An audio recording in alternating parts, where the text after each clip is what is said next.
Hello everyone, this is R.S. Miller at the endtimenews.org and today is August 1st, 2013. A huge fireball explosion at Syrian weapons depot.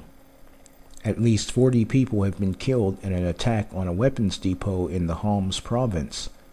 According to the Syrian Observatory for Human Rights, the explosions occurred after several rockets were launched into the neighborhood. Medical sources have told SOHR that casualties are expected to rise due to the fact that many people are still missing and some of the 160 victims are severely injured.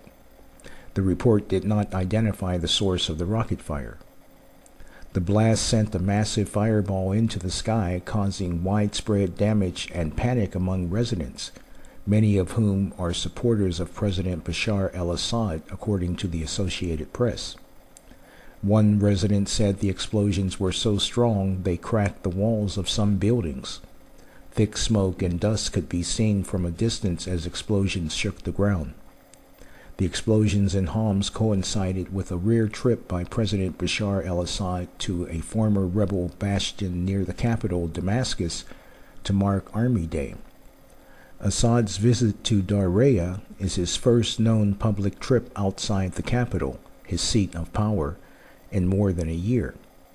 He visited the battered Baba Amir district in the central city of Homs after troops seized it from rebel control in March 2012.